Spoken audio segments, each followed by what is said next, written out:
Okay, full disclosure. Recorded a whole video on my lunch break about Zay Jones. And then more news kept breaking. I'm not going home to re-record the video. I'm going to just put this in the beginning. But the Cowboys have released Martavis Bryant, which makes room for Zay Jones. So just like, act like this is at the end of the video. I don't care what you want to do with it, but it makes sense to me. You don't release a receiver, I feel like, without wanting to add one. And I know that we have two roster spots open, but I feel like this just makes sense. I feel like they feel like they're wasting Martavis Bryant's time, and they think Zay Jones is a better fit for the offense. So I'm going to put this in the beginning of the video and then explain why I think Zay Jones is a good add for the team if they want to do it. I don't know why I was holding the phone like that, but it is what it is. Yeah, so I wanted to add this to it because I didn't get to put it on the video earlier. And it is what it is. I'm not going all the way home to re-record it. You're going to get you some of this, add this to the beginning, and then the video. And this actually went back when we were having the conversations about Brandon Ayuk here. And I was, reading all of the stuff on Ayuk, and he was one of the ones that they talk about is when it comes to beating opposing coverages and getting open, had one of the highest target rates. Zay Jones was higher than Brandon Ayuk when it came to being one of the better guys of getting open. His open target percentage was the 5th best in the league. Around Cooper Kupp, Jerry Jeudy, Brandon Ayuk, and Keenan Allen were all kind of like in this phase, and Tyler Lockett sitting at the very top of that, which makes sense for a lot of people. But I think it's interesting because I read also that they did try to trade Zay, and no one was open to making that deal. I think that if this was after 2022, it would have been a little bit different. But again, going back to injuries, people were probably looking at that and being like, you kind of missed half the season. And so I'm not sure that's worth a trade right now. And if the Jaguars traded him after that 2022 season, people would be like, what are you doing? Right, because he was such a go-to guy for Trevor Lawrence.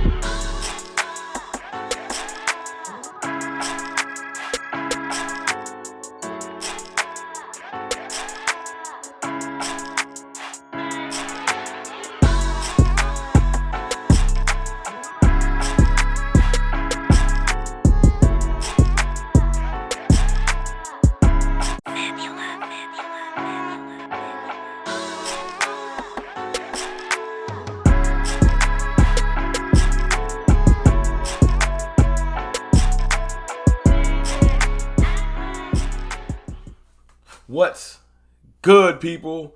It's your boy, Mr. Rome, Cowboys Fan Talk, right back. Like I never left, we got action, people. We got action. Zay Jones. Yes, that Zay Jones. Former Jaguars receiver, released this year. Listen, Zay Jones would be a sneaky big pickup. The Cowboys are bringing Zay Jones in for a workout. This is not confirmed by just me or whispers or NFL rumors or none of them stupid Twitter pages that just be saying stuff connecting players to the Cowboys. This is actually tweeted by Michael Gelkin and Jordan Schultz. So, reputable people put something behind this. And I know you're saying, man, Rome, chill out. You overhype. It's just Zay Jones. Yes, you can say it's just Zay Jones. But there's a reason why I'm excited about this, and it's more so football strategy and what he can bring to our team specifically. Not nobody else's team, our team. But I played that clip in the beginning because, of course, when I heard the news, I started to do some research and try to go look at some clips and see what Zay Jones would bring to the table. And I had forgot that Zay Jones was the one that roasted us 2 years ago. Remember that game we lost to the Jaguars down there? And Kelvin Joseph was getting beat like a drum by Zay Jones. That's why I wanted to put that in the beginning of the video so you can see, oh, I remember him. Yeah, that's Zay Jones. Smooth little stop, double go route, left Kelvin Joseph confused. And my thing is, I'm like, I would love to have something like that on the Cowboys. See, last year, his stats weren't like the most jaw-dropping last year. Last year, Zay Jones had 321 yards, 9 yards per reception, just 2 touchdowns. Nothing to change your mind about anything. But the year before that, 823 yards, 10 yards per reception, 5 touchdowns. And you know what that made me think of? One name. Cobb. Y'all remember Cobb? Remember when we bought Cobb in from the Packers and everyone thought his career was over. And Dak Prescott restored his career and gave that man 3 or 4 more years of life. See, never underestimate what your quarterback can do for a lesser player. And that's the world we live in, Cowboys fans. We don't get to live in we about to bring in another number one receiver. We don't get to live in that world. So let's just live in reality. We bring in players on possible potential. We sign younger players, or we draft younger players, we develop them, and then we sign older players that might be close to 30 or past 30 and see what left of juice we can get out of that lemon. That's just the world we live in, man. I hate to just keep it too real, but that's where we at. So then we get players like Zay Jones, who might have 3 to 4 more years in him. He's 29, 6'2", 200 pounds, and he brings something to the Cowboys that we just haven't had. Seriously. He brings another outside receiver so that you can move Brandon Cooks into the slot. Now, in the pecking order of receiver talent, you might say, well, Zay Jones ain't nothing but a 3 or a 4 because he'd be rotating with Jalen Tolbert 100%. But if he's a 3 or a 4, he brings something that Tolbert doesn't bring.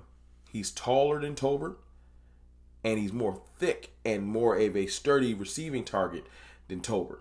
I think that him being able to be an outside receiver would help Dak Prescott, because if you move Brandon Cooks, who I did a video on last night, go check it out, talking about can he step up this year. This would 100% help him step up this year, because he can go back to his natural position of the slot, and he can open up things in a whole nother level, because having Brandon Cooks as not your third receiver in pecking order, but your third receiver as in your slot receiver, it's a lot of slot corners that can't keep up with Brandon Cooks.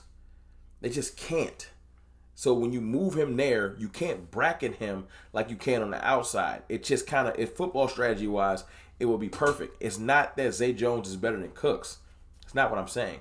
I'm saying putting Zay Jones on the outside 100% opens the field up differently. You can't just say I'm going to bracket CeeDee Lamb, sit the best corner on Brandon Cooks. Because if you wanted to do that, you want to bracket CeeDee Lamb and sit the best corner on Brandon Cooks. Now all of your good defenders on the one side of the field. Now you got Zay Jones over there dealing with a third corner by himself. And then you got to deal with that and Jake Ferguson probably on that side. You see how you can mismatch things with the right type of receiver? It can make things hell for the defense. So that's why I'm pro Zay Jones. It's not that I'm saying Zay Jones is Jamar Chase, Justin Jefferson. We about to change it. It ain't that. But he is great in his own right. And then to hear in the beginning, to hear that he was one of the leaders in separation and getting open. That's music to my ears. Dak Prescott loves you to get open. That's his thing. So Zay Jones would fit with Dak Prescott 100%. Randall Cobb came to this team and reignited his career. It could be a perfect marriage. Not to mention one of the great little tidbits. Robert Jones, Zay Jones' father, was a linebacker for the Dallas Cowboys. And you know the Dallas Cowboys, I hate to say it, but we are such a mom and pop shop. We love lineage. We love to be able to sell that to the fan base. We would love to say we're bringing one of our own home. Not to mention Tyler Boyd signed for $4.5 million with the Titans, meaning you could probably get Zay Jones for $1.5 to $2 million. Music to Stephen Jones's ears. So listen, I'm pro Zay Jones. Y'all let me know what y'all think in the comments.